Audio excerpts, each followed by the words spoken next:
Broker account बनाउनको लागि हामीले सबभन्दा पहिला गुगलमा जानुपर्ने हुन्छ।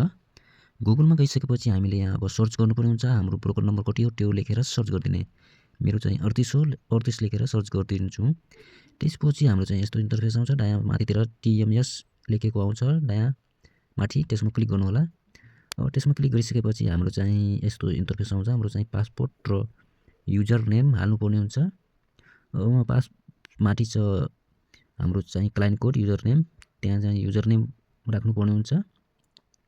त्यसपछि तल छ पासपोर्ट, त्यसमा पासपोर्ट हालेर हामीले लगइन गर्नुपर्ने हुन्छ। तपाईहरु पनि आफ्नो माथि जुन लगभग 17 अङ्क हुन्छ त्यो चाहिँ युजर नेम र तल पासपोर्ट राखेर अनि तल छ क्याप्चा, त्यो क्याप्चा राखेर लगइन गरिदिनु होला। लगइन गरिसकेपछि अब हाम्रो चाहिँ यस्तो इन्टरफेस आउँछ। अब म तपाईहरुलाई राम्रोसँग देखाउने छु। हामीले जुम गरेर तपाईलाई देखाउने प्रयास गर्दैछौँ। हामीले यो दायाँतिर बायाँतिर जुन छ नि यतातिर तपाई देख्दै हुनुहुन्छ अर्डर म्यानेजमेन्ट। अब तपाईहरुलाई राम्रोसँग देखियोस् भनेर म जुम गरेर देखाउन गएको छु।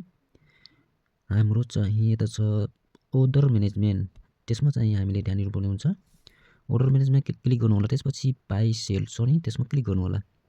अब यतातिर हाम्रो चाहिँ माथितिर सबै डिटेल आउँछ। त्यसपछि यहाँ क्वान्टिटी, त्यसपछि सिम्बल, त्यसपछि क्वान्टिटी, त्यसपछि प्राइस। मतलब यहाँ हाम्रो चाहिँ सिम्बल, आइपिओ को सिम्बल र क्वान्टिटी र प्राइस तीनवटा राख्नुपर्ने हुन्छ। अब हाम्रो चाहिँ यहाँ छ कम्पनीको नाम लेखेपछि यहाँ टप 5 बायर र टप 5 सेलर देखिन्छ। अब हामी चाहिँ टप 5 सेलर हेर्छौँ। 1225, 1226, 1227, 1229, 1219.6, तर हामी बीचको लिन्छौँ। अब 1227। अब छिटो बिक्नु छ भने त्यो भनेर कम्पनी दिन सक्नुहुन्छ। अब क्वान्टिटीमा चाहिँ हाम्रो चाहिँ यहाँ 10 नै हुन्छ। अब 10 किता छ। त्यसपछि प्राइस चाहिँ हामीले अब छिटो बिक्नु छ भने हामीले यसलाई बीच भन्दा सानो नै राख्नु पर्ने हुन्छ।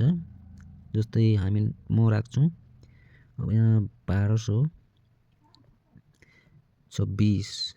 यसरी तपाईहरु पनि यहाँ कम गरेर छिटो बिकोस् भनेर अनि हाम्रो चाहिँ यहाँ सेलमा गर्नु होला। उतातिर गएपछि बाइ हुन्छ, यता लेफ्टतिर गरेपछि सेल हुन्छ। अब हाम्रो चाहिँ यहाँ सेल छ नि तल, त्यसमा क्लिक गर्नुपर्ने हुन्छ। तर म यसलाई 27 बनाउन चाहन्छु, 1227। त्यसपछि सेलमा क्लिक गर्छु। अब सेलमा क्लिक गरिसकेपछि हाम्रो चाहिँ सक्सेसफुल भइसकेको भनेर माथि ग्रिनमा देखाइसकेको छ। अब हामीले चाहिँ खास गरी आइपिओ बेच्ने समय चाहिँ 1 बजेतिर हो। 1 बजेतिर बेचिसकेपछि आइपिओ हाम्रो चाहिँ 3 बजेतिर मेरो सेयरमा जानु होला। मेरो सेयरमा गइसकेपछि हामीले चाहिँ सबभन्दा पहिला मोरमा जानु होला। त्यसपछि यहाँबाट माई पर्चेज सोर्समा जानु होला। हामीले मोरमा जान्छौँ। त्यसपछि माई पर्चेज सोर्समा जानु होला। त्यसपछि हामीले अब यहाँ क्रेस्ट छ नि अनि यहाँ छ सर्च, त्यसमा सर्च गरिदिनु होला। सर्च क्रेस्ट छ, त्यसपछि सर्च गर्छौँ। त्यसपछि यहाँ हेर्नु होला सबै मेरो छ। त्यसपछि प्रोसिड भनेको छ, यहाँ टिक लगाएर त्यसपछि कन्फर्म गरिदिनु होला। यति गरिसकेपछि अब हामीले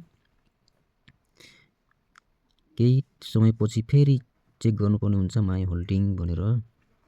माई होल्डिङ म केही समयपछि फेरि चेक गर्छु। तपाईहरु पनि टाइममा चेक गर्नु होला।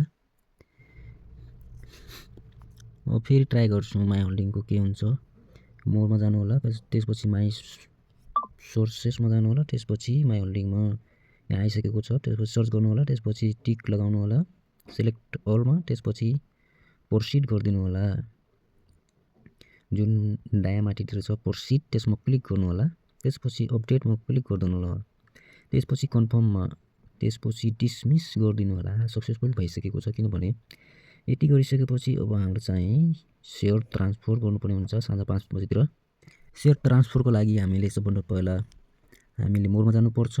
त्यसपछि EIDS म त्यसपछि ट्रान्सफरमा जानु होला। त्यसपछि यहाँ क्लिक गरेर एग्री म क्लिक गरेर फेरि कन्फर्म फेरि त्यो गरेर सबै गरिदिनु होला। यो चाहिँ हामीले गर्नुपर्ने हुन्छ। फेरि ट्रान्सफरमा गएर चेक गर्न सक्नुहुन्छ भयो कि भएन। मेरो भइसकेको छ, तपाईँहरू पनि यस्तै गर्नु होला। हस् त भिडियो मन परेमा लाइक च्यानललाई सब्स्क्राइब गरेर सपोर्ट पनि गरिदिनु।